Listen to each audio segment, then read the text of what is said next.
qadimun dahulu, azaliyun dari dahulu, bila sautin wala harfin wala taqdimin wala ta'khirin, tidak dengan suara, tidak dengan huruf.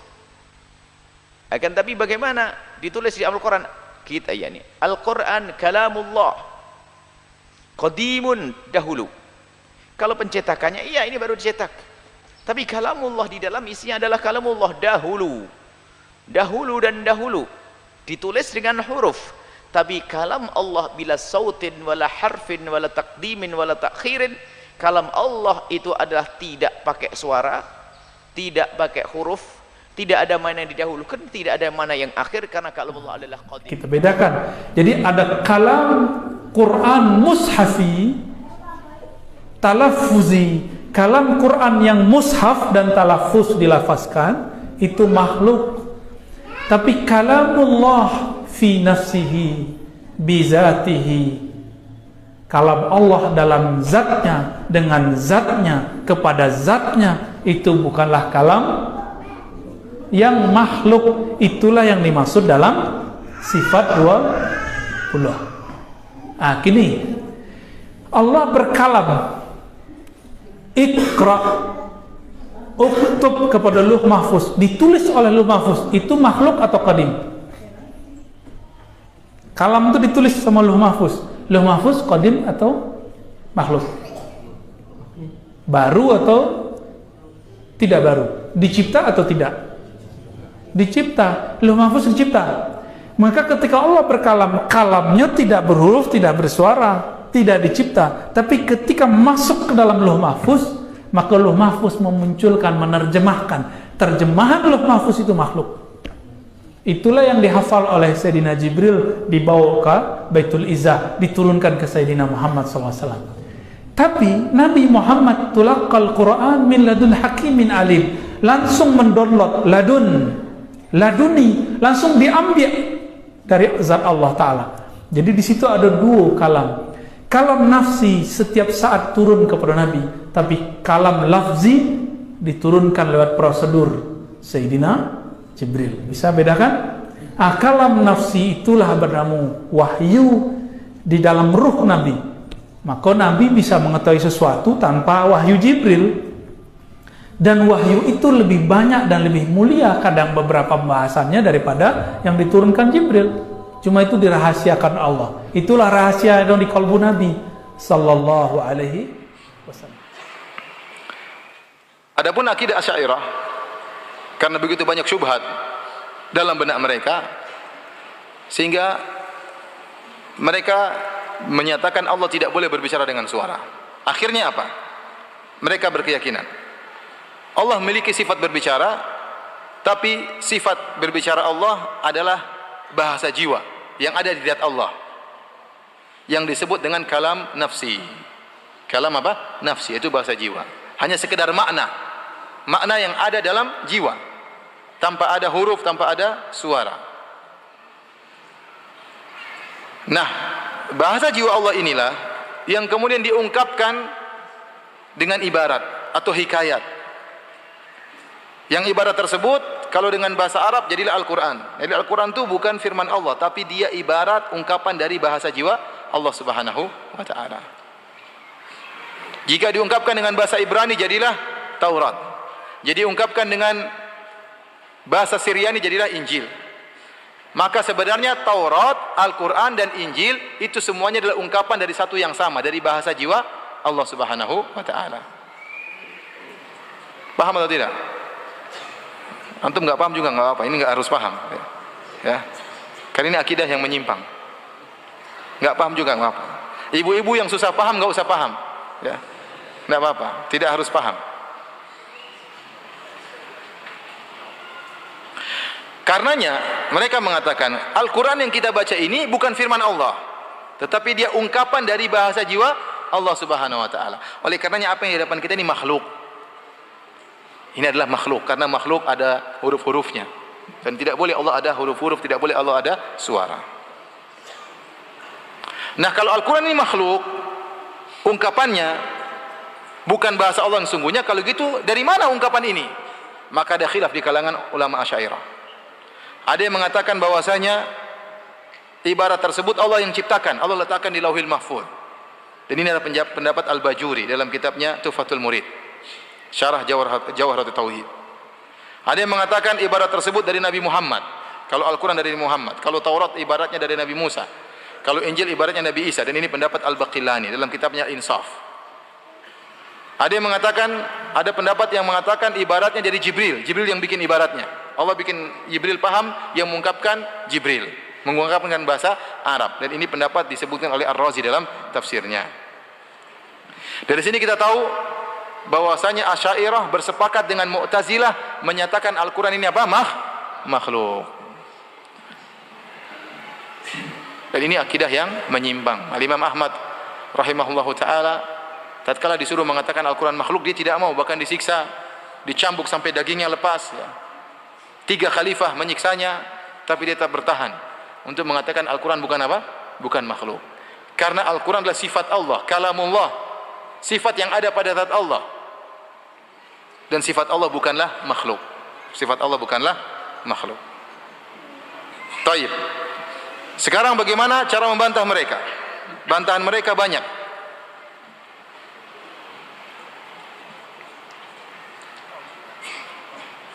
Kita bantah secara global. Pertama, kalau Allah tidak pernah berbicara dengan suara, dan bahwasanya Al-Quran ini adalah ungkapan dari bahasa jiwa Allah. Allah sifat berbicaranya adalah dengan bahasa jiwa, hanya sekedar makna, tanpa huruf-huruf dan tanpa suara. Kalau ini benar, kenapa Nabi tidak pernah menjelaskan? Nabi selalu mengatakan firman Allah, kalamullah, Allah berbicara begini, Allah berbicara begini. Langsung Nabi sandarkan kepada Allah. Dan Nabi tidak pernah berbicara, oh Al-Quran ini hanyalah sekedar ibarat dari bahasa jiwa Allah. Tidak pernah. Jangankan dalam hadis yang sahih, dalam hadis palsu pun tidak ada. Nabi tidak pernah jelaskan. Bahkan dalam ayat-ayat dan hadis-hadis secara tegas. Wa idh qala rabbuka, tatkala Rabbmu berkata langsung. Yaqulullahu azza wa jalla, Allah berfirman langsung dalam hadis-hadis, dan jelas Allah berbicara. Ya, Allah berbicara. Dan kita tahu secara bahasa apapun dalam bahasa Indonesia, bicara itu artinya apa? Ngomong atau bukan? Ngomong ya. Kalau ada orang bisu, ada makna dalam hatinya yang ingin dia ungkapkan. Apakah orang bisu kita katakan orang berbicara? Saya tanya sama antum. Ada orang tidak bisa ngomong, ada sesuatu yang ingin dia sampaikan tapi lisannya nggak bisa ngomong, kena stroke misalnya. Ada orang nggak bisa ngomong gara-gara kena stroke, tapi ada makna dalam jiwanya, ingin ngomong dia nggak bisa. Saya kemarin ketemu sebagian teman kena stroke, semoga Allah segera menyembuhkannya. Kena stroke, dia ingin bicara nggak bisa, tapi ada yang ingin mengungkapkan. Orang yang tidak bisa ngomong ini dikatakan bisa berbicara atau tidak? Padahal dia sedang berbicara dalam apa? Jiwanya. Paham? Oleh karenanya tatkala Nabi mengatakan Allah berbicara, semua paham ya, Allah berbicara dengan suara yang didengar. Karena itulah makna bicara secara umum dalam bahasa Arab dan bahasa Indonesia dan bahasa-bahasa yang lainnya. Paham atau tidak? Ya, taib. Kalau dibilang bicara jiwa, maka ada takyidnya, dia mengatakan bahasa jiwa, itulah yang cerita. Tapi kalau bicara secara umum, secara mutlak, maka yang dipahami oleh orang bicara tersebut ya pakai suara, ada pembicaraan. Bantahan berikutnya, kalau kalamullah hanyalah bahasa jiwa, hanya kalam nafsi, tanpa suara, tanpa huruf, tetapi hanyalah sekedar makna yang ada dalam jiwa, kalau gitu kalamullah apa bedanya dengan iradah? Tidak ada bedanya. Iradah, kehendak. Apa bedanya dengan kalamullah? Kalau sekedar apa? Sekedar dalam jiwa. Padahal orang Asy'ariyah menyatakan sifatul iradah berbeda dengan sifatul kalam. Tapi kalau sifatul kalam ternyata makna dalam jiwa, maka tidak ada bedanya dengan iradah, kehendak. Apa bedanya? Enggak ada bedanya.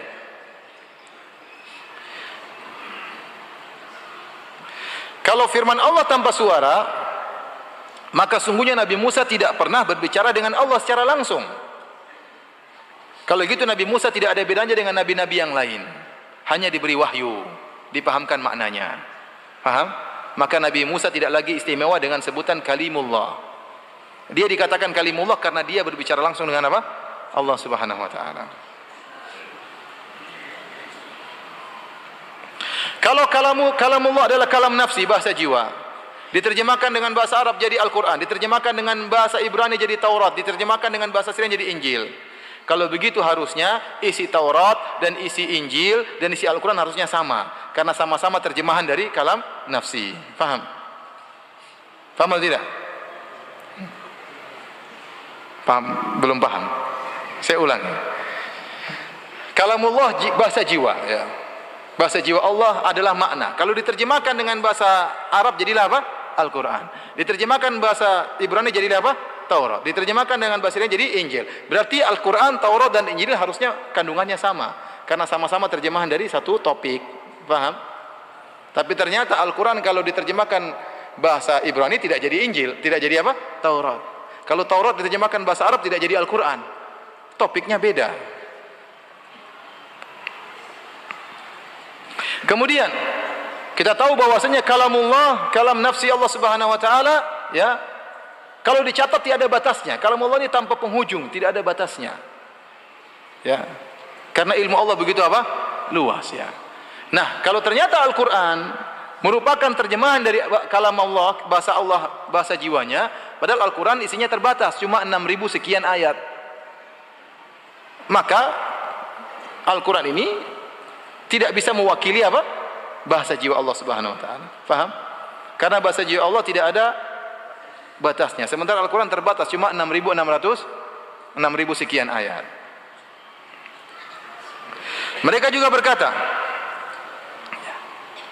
kalamullah, kalam nafsi, bahasa jiwa Allah itu tidak boleh terdiri atas bagian-bagian, karena Allah satu kesatuan. Allah tidak menerima kasrah, Allah tidak menerima berbilang, Allah tidak menerima pembagian. Karena kalau kita bilang sifat kalam Allah yang qadim itu terbagi-bagi, maka ini kesyirikan, kata mereka. Jadi kalam Allah satu makna, yang satu kesatuan, yang qadim, tidak pernah berubah-ubah, tidak ada pembagian, tidak ada berbilang, satu makna kesatuan. Kita bilang kalau begitu Al-Quran, ya,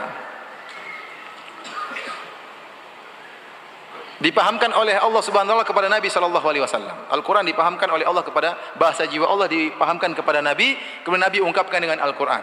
Pertanyaan kita, waktu Nabi dipahamkan oleh Allah dengan bahasa jiwanya, apakah Nabi paham seluruh bahasa jiwa Allah? Kalau Nabi paham seluruh bahasa jiwa Allah, berarti Nabi tahu tentang ilmu gaib. Berarti ilmu Nabi sama dengan ilmu Allah Subhanahu wa taala. Kalau kita mengatakan, atau kalau mereka mengatakan Nabi tidak memahami seluruh bahasa jiwa, tapi hanya sebagian, lah berarti kamu mengatakan bahasa jiwa Allah bisa terbagi-bagi. Mereka kenapa tidak mau mengatakan Al-Quran itu kalamullah? Karena mereka mengatakan Al-Quran terbagi-bagi, terdiri atas surat, juz', huruf-huruf. Ini sifat dari suatu yang hudus, suatu yang bukan. Susah juga saya jelaskan sama antum, ya. Sudahlah, pokoknya menyimpang, selesai.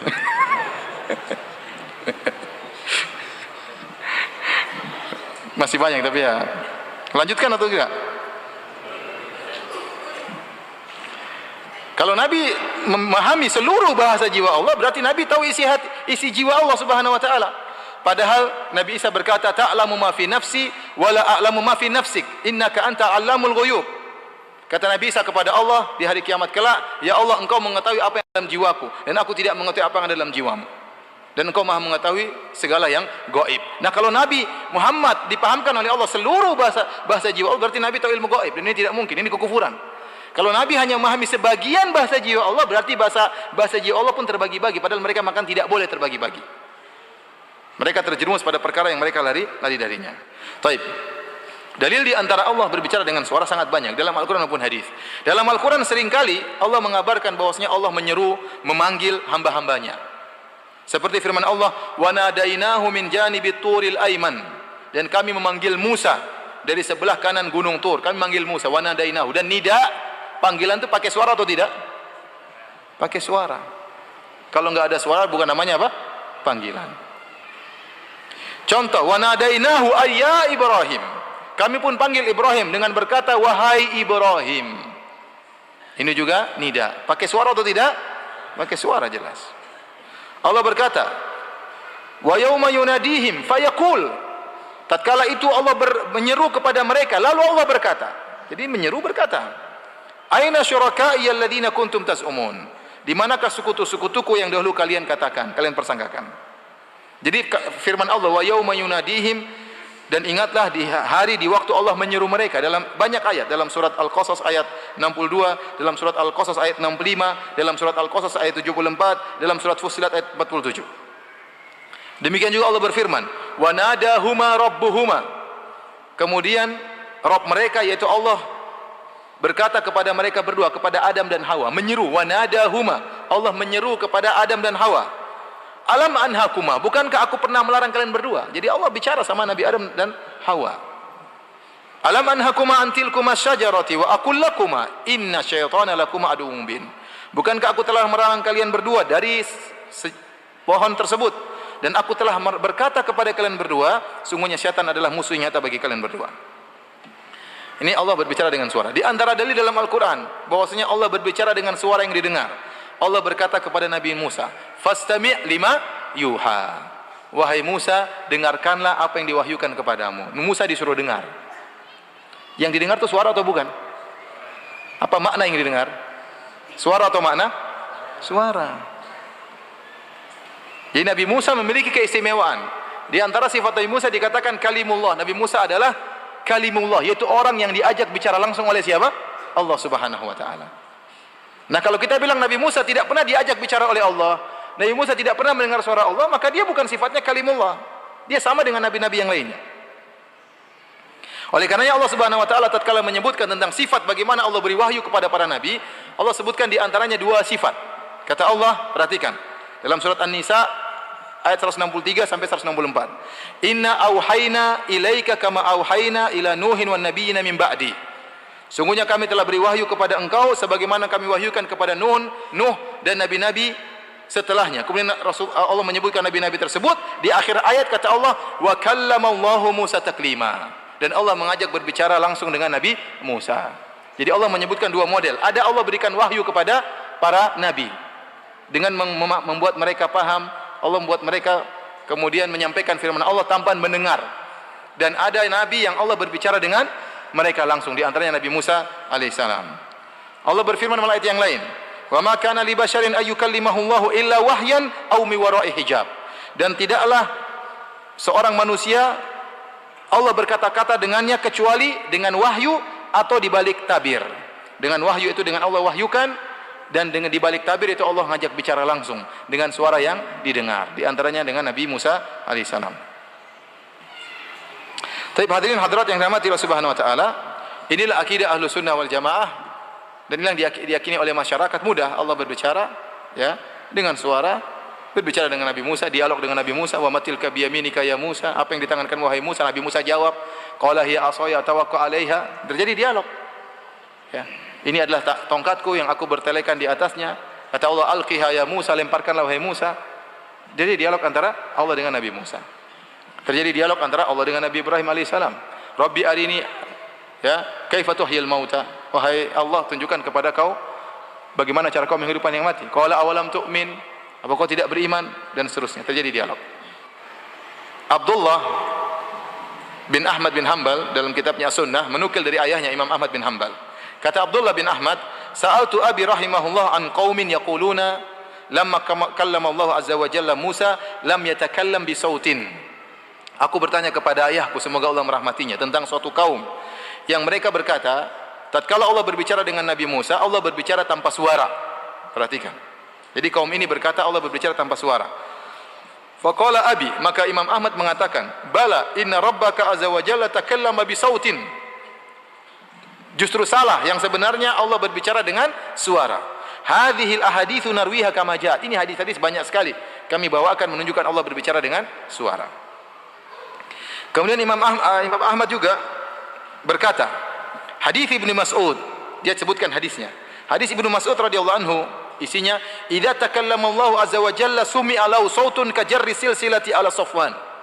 Tatkala Allah berbicara, maka terdengar dari Allah suara seperti suara besi yang ditarik di atas batu yang licin. Itu sangat memekikkan telinga. Sampai-sampai para malaikat pingsan tatkala mendengar suara Allah Subhanahu wa taala. Ingat, Rasulullah hanya mengatakan kajarri, seperti, tapi bukan seperti itu. Tapi maksudnya dari pekiknya, daripada apa namanya, besarnya, daripada melengkingnya, mirip-mirip seperti suara apa, rantai yang ditarik di atas batu yang licin. Ini berarti ada suara. Qala Abi, kata putranya Imam Ahmad, ayahku Imam Ahmad berkata, wa hadza al-Jahmiyah tunkuruhu. Hadis seperti ini diingkari oleh Jahmiyah.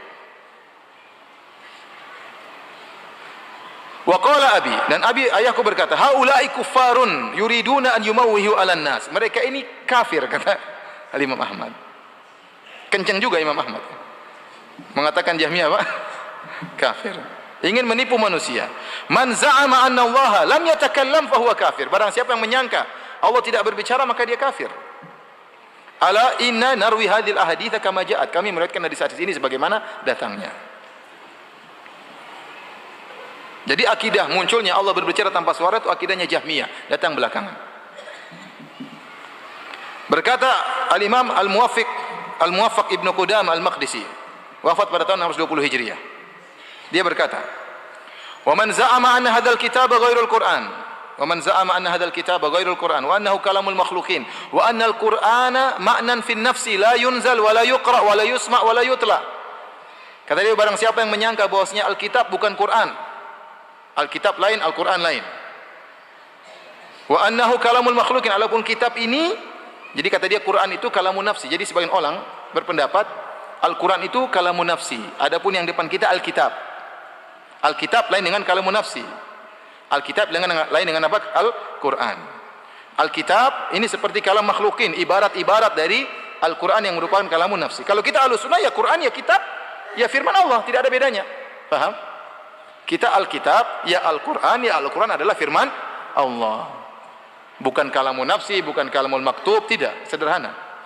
Jadi barang siapa yang menyangka Alkitab bukan Al-Quran, dan bahwasanya Alkitab adalah perkataan makhluk, ibarat, ungkapan, entah perkataannya Jibril, entah perkataannya Muhammad, ya, entah perkataannya para nabi. Wa annal Quran ma'nan fi nafsi, dan barang siapa yang menyangka bahwasanya Al-Quran itu adalah makna yang ada dalam jiwa, bahasa jiwa. Tidak diturunkan, karena yang diturunkan bukan bahasa jiwa, tapi ibaratnya, paham? Antum enggak paham ya? Paham ya? Barang siapa menyangka Al-Quran itu tidak diturunkan, tidak dibaca, tidak didengar, tidak terdengar, dan tidak dibaca, tidak ada awalnya, tidak ada akhirnya, tidak ada bagian wala juz' wala ba'd, wala huwa suwar, wala ayat, wala huruf, wala kalimat. Ternyata Al-Quran itu sebenarnya adalah bahasa jiwa Allah, tidak bisa diturunkan, tidak dibaca, tidak didengar, tidak dilantunkan, tidak ada awalnya, tidak ada akhirnya, tidak ada juzuknya, tidak ada bagiannya, bukan surat-surat, tidak ada ayat-ayatnya, tidak ada huruf-hurufnya, tidak ada kalimat-kalimatnya, fahuwa zindik. Ini orang zindik katanya. Yang mengatakan siapa? Al-Imam Al-Muwaffaq Ibnu Qudamah Al-Maqdisi. Wafat 620 Hijriah. Jadi para ulama membantah dengan kencang sejak dahulu tentang akidah ini, bahwasanya Allah berbicara tanpa suara. Taib, kita akan sebutkan dalil bahwasanya Allah berbicara dengan suara.